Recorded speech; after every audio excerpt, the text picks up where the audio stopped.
La semaine dernière, nous avions parlé de bracha acharona sur une boisson. Et nous avons dit que si on boit une boisson, on fait boré nefashot, pas si on a bu un kazaït, mais si on a bu un revit. C'est combien un revit? 86 millilitres. La gimatria du mot kos, très très bien, vous avez une bonne mémoire et un bon enseignant. Et vous avez compris donc qu'en combien de temps il faut avoir bu ce revit, non pas comme pour la nourriture solide en 4 minutes ou 7 minutes et demie, mais en une ou deux fois, pas plus, il faut avoir bu un revit en une ou deux fois. D'accord? Là, on a fait un résumé d'Ebora pour que vous ayez tout compris, un cours de 2 heures en 1 minute. Maintenant, on continue, Bezrat Hashem, notre sujet qu'il faut absolument finir aujourd'hui, parce que j'aimerais quand même qu'on ait parlé des points importants d'ici la fin de l'année. On a déjà parlé de café ou pas encore? On l'avait fait ou on l'avait pas fait? Non. Alors très bien. Alors rapidement, regardez, contrairement à votre habitude, je vais un petit peu moins vous interroger que d'habitude.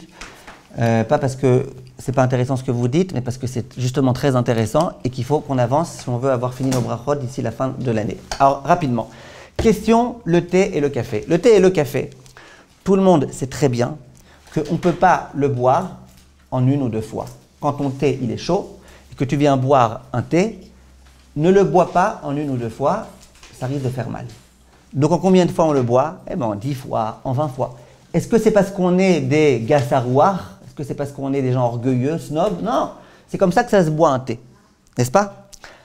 Donc, tu bois certes un revit, mais pas en une ou deux fois. Question, est-ce que quand on boit un thé en tellement de temps, on va considérer qu'on fait après boré les fachot? Il y en a qui ont voulu dire, bah oui, c'est comme ça que ça se boit. Quand nous on a dit une ou deux fois, on parlait d'un verre d'eau, d'un verre de vin, d'un verre de jus d'orange.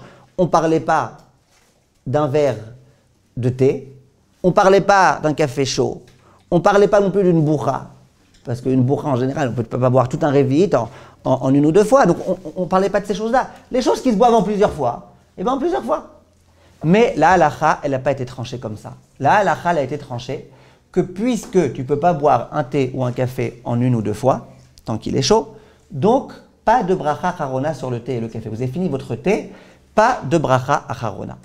Malgré tout, quand on boit un thé, quand on boit un thé et qu'on ne fait pas de bracha, c'est quoi le problème qu'on a? C'est trop chaud.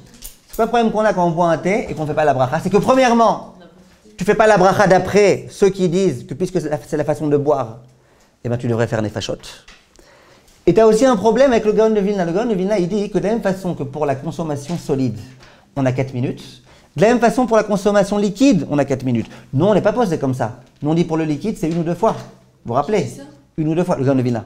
Nous, on n'est pas posé comme le Gaon de Vilna. Nous, on dit que tu as une ou deux fois. Mais il n'empêche que tu as le Gaon de Vilna qui dit que si tu as bu en 4 minutes, tu pourrais faire les fachot. Donc, quand moi j'ai bu mon thé ou mon café, ok, je ne fais pas de bracha. Mais je ne suis pas quand même glad kasher à 100%. J'aurais dû, d'après certains, faire la bracha. C'est la raison pour laquelle le Chafetz Chaim, il donne un conseil. C'est un conseil ashkénaz. Quand je dis qu'il est ashkénaz, ça veut dire que les Sfaradim, vous allez voir dans un instant, qui ne sont pas d'accord avec ce conseil. C'est le conseil du Chafetz Chaim. Moi, je connais beaucoup d'ashkénazim qui font ça. Le Chafetz Chaim, il dit, tu laisses le dernier révi, donc tu as une grande tasse de thé, tu as dedans plusieurs réviyot.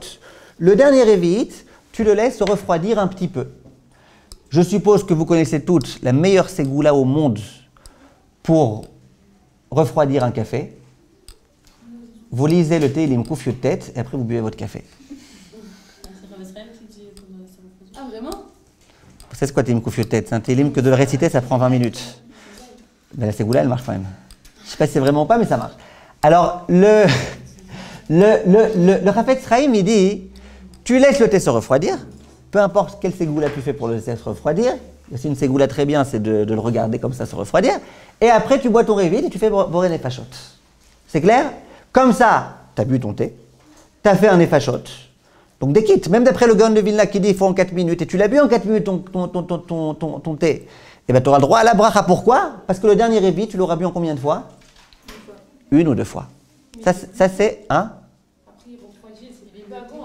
Oh, ça c'est le Chafetz Chaim. Les pauses, et comme ça les Ashkenazim ils font.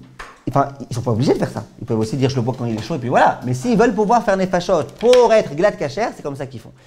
Les poskim sfaradim, ils ne sont pas d'accord avec ça. Pourquoi? Ils disent étant donné que c'est pas comme ça que ça se boit un thé, étant donné que c'est pas comme ça que ça se boit un café, on ne parle pas du ice café ici ni du ice tea. On parle d'un café chaud que tu as laissé se refroidir. C'est pas bon. Et c'est pas la façon de boire. Donc toi, tu as trouvé une combine, un stratagème pour pouvoir faire un effachot. Mais c'est pas comme ça que ça se boit. Donc d'une certaine façon, ça mérite pas un effachot, un thé comme ça. Donc les poskim sfaradim disent tu bois ton thé tranquille. À la rigueur, si tu veux vraiment faire un effachot à la fin, eh ben, tu bois un verre d'eau en une ou deux fois et tu fais un effachot. Mais pas question de faire un effachot sur un thé. Ça, c'était donc ça, c'est la halacha du thé et du café. Je vous précise quand même, parce que ça s'est passé dans la salle d'à côté. Au tout début, quand on enseignait dans le séminaire, la salle de cours a été là-bas. Et je donnais cours sur ces halachot-là. Là où il y a la famille, je ne sais plus comment. Et donc je donnais mon cours et je disais un thé, ça ne se boit pas en une ou deux fois. Il y a une élève qui lève la main et qui me dit « Mais moi, Rav, j'aime pas le thé chaud.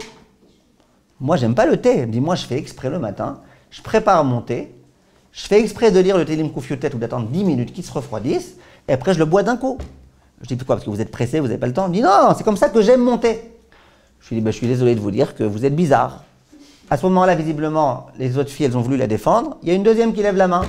Elle dit « Mais Rav, moi aussi je fais comme ça. » La troisième, moi aussi je fais comme ça. La quatrième, moi aussi je fais comme ça. Bon, elles étaient quasiment toutes contre moi. Je leur ai dit « Mais vous plaisantez ou vous rigolez ?» Elle dit « Non, non, on est sérieuse. » J'ai pas compris. Elle me dit « Oui, nous c'est comme ça qu'on fait. Et on a plein de copines qui font comme ça, qui n'aiment pas le thé chaud. Elles aiment le thé tiède. Un thé tiède qui peut se boire en une ou deux fois. Ok? Donc, elles font la bracha. Hein? Donc, elles font pas la bracha selon les Sfaradim. Donc, elle me pose la question, qu'est-ce qu'on fait? Alors maintenant, moi, vous me connaissez, moi je ne suis pas braqué. Je leur ai dit, regardez, pourquoi les poskim sfaradim, si vous étiez ashkénaz d'abord, ou celle qui est ashkénaz, qu'est-ce que je lui dirais? Oui, ça. Bien sûr, tu fais des fachotes. Oui? Mais mon problème, c'est les sfaradim. Moi, je leur ai dit, regardez, pourquoi en général on considère que quoi? Que quand on boit un thé froid, eh ben, on ne fait pas la bracha? Parce que c'est pas censé être bu comme ça. À nouveau, je ne parle pas du ice tea. Quelqu'un qui boit un ice tea, bien sûr qu'il fera une fachotte dessus, c'est la façon de le boire. C'est pas comme ça que ça se boit.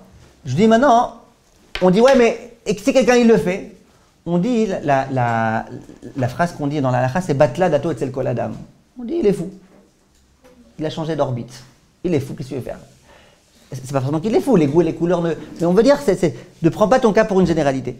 Maintenant, imagine que tu as des tonnes de gens, ce qu'on appelle un tzibour, tu as une communauté, tu as un grand nombre de personnes qui fait ça. Tu peux plus dire ils sont fous. Il y a quand même un grand nombre de gens. Maintenant, est-ce que je peux de moi-même trancher une halakha comme ça? Il faut malgré tout avoir des grandes épaules. Les miennes ne sont pas assez grandes. J'ai été voir le Rav Bakshi Doron à l'époque, il était en vie, le grand rabbin d'Israël Sfaradi, un très grand ami Racham, j'étais très proche de lui. Et je lui ai dit que votre Rav, regardez, je sais que les Sfaradim ne font pas, mais maintenant, en donnant le cours, il s'est avéré que beaucoup de Françaises, j'ai mis ça sur le dos des Françaises, faut pas qu'ils me prennent pour un fou, beaucoup de Françaises, eh ben, elles font exprès de laisser leur thé se refroidir, elles boivent tout d'un coup. Est-ce qu'elles feront les fachottes ou pas? Ben, il m'a répondu que oui, qu'il pense que oui. Ces filles-là, hein, pas les autres. Les filles qui ont l'habitude de boire comme ça, ils pensent que oui. C'est un tzibour important qui le fait, pas de problème, ils peuvent le faire.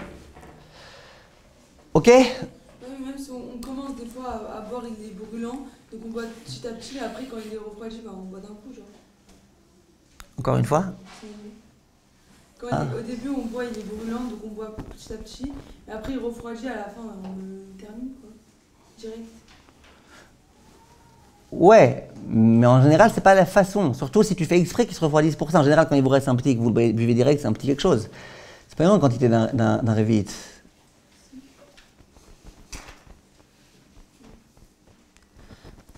Ok? C'est quoi, Noah, le point commun entre une théière et un ascenseur? Ben, l'ascenseur, il sert à monter, et la théière, c'est pour monter.